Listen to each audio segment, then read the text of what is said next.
একজন সফল ব্যক্তি হতে হলে কি করতে হবে?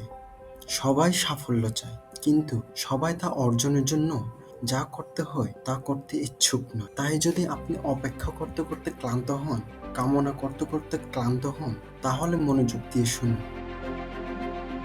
এটি যা করতে হয় তা এখানে। ধাপ ১, আপনার নিজের সাফল্য সংজ্ঞায়িত করুন। সকলের জন্য সাফল্য এক নয়।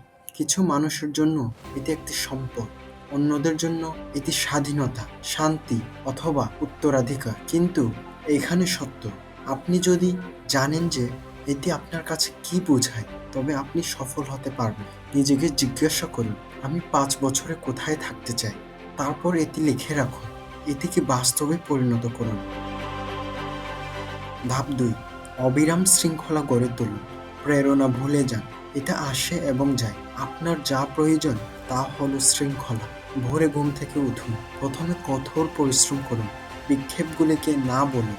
শৃঙ্খলা হলো আপনি যা সবচেয়ে বেশি চান তা বেছে নেওয়া। আপনি এখন যা চান তার চেয়ে বেশি। এইভাবেই চ্যাম্পিয়ন তৈরি হয়। ধাপ ৩, আপনার জীবন যেমন নির্ভর করে তেমনভাবে শিখুন। একজন সাফল্য শিক্ষার্থীর জন্য যা করণীয়: বই পড়ুন, তথ্যচিত্র দেখুন, পরামর্শদাতাদের খুঁজুন। আপনি যত বেশি জানবেন, আপনার তত বেশি শক্তি থাকবে। আপনার মনে বিনিয়োগ করুন, এটি সর্বোচ্চ প্রতিদান দেয়। একটি ধারণা আপনার জীবন পরিবর্তন করতে পারে, কিন্তু আপনি যদি ক্রমাগত অনুসন্ধান না করেন, তবে আপনি কখনোই এটি খুঁজে পাবেন না। ধাপ ৪, পদক্ষেপ নিন। এমনকি যখন এটি কঠিন হয়, আপনার আর সময়ের প্রয়োজন নেই, আপনাকে শুরু করতে হবে। কর্ম ভয়কে পরাজিত করে, কর্ম আত্মবিশ্বাস তৈরি করে। ভুল করো, পরে যাও, আবার উঠে দাঁড়াও। আপনার নিখুঁত হওয়ার দরকার নেই, আপনাকে ধারাবাহিক হতে হবে। প্রতিটি পদক্ষেপই অগ্রগতি, এমনকি যদি তা অগোছালো হয়।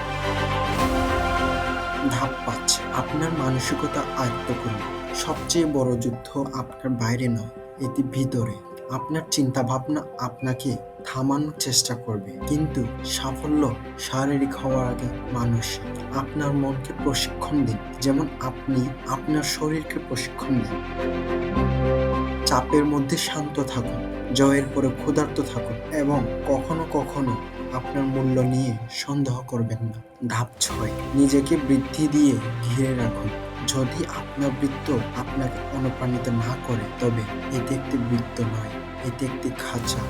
এমন লোকদের খুঁজুন যারা আপনাকে ধাক্কা দেয়, যারা আপনাকে চ্যালেঞ্জ করে, যারা বেশি করছে কম নয়।